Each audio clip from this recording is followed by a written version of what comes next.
Welcome, it's Raj from 3CB. Today's video is on Italian starlet and AS Roma mid Nicolo Zaniolo, who suffered a left ACL rupture during the Nations League game versus the Netherlands.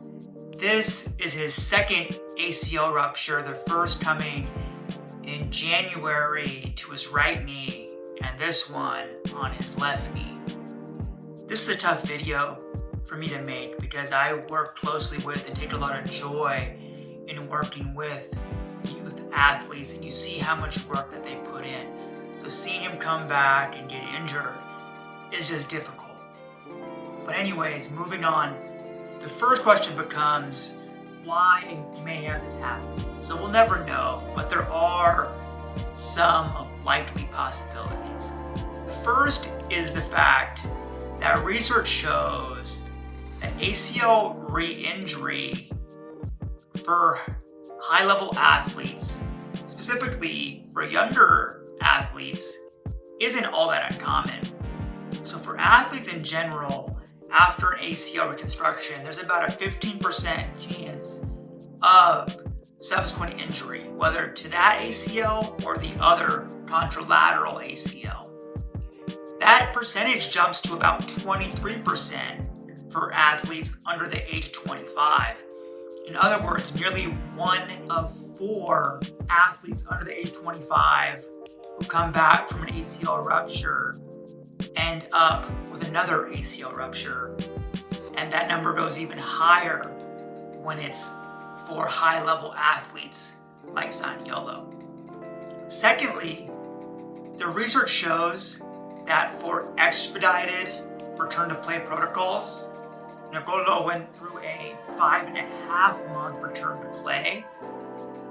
Research shows that when that return to play is less than 9 months in athletes younger than 25, the re-injury risk goes up by nearly 7x. Thirdly, with the quarantine happening, especially in Italy at the time, there may have been differences in the typical rehab program, whether it's with equipment or not having access to a physio on site. It's always going to be different when you're doing something through a teleconference or video rather than having a trained professional with you the entire time. So it's certainly possible that may have contributed as well. Now, fourthly, there was a very congested schedule in July, and then without a true preseason or ramp-up time with the League Nations games coming. And so we know that accumulated fatigue is also a risk factor for soft tissue and ACL injury.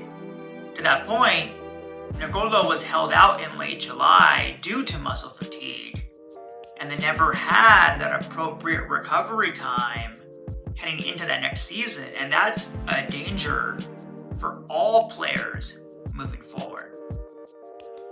So the question now becomes, how does this impact his career? Let's start with the positive.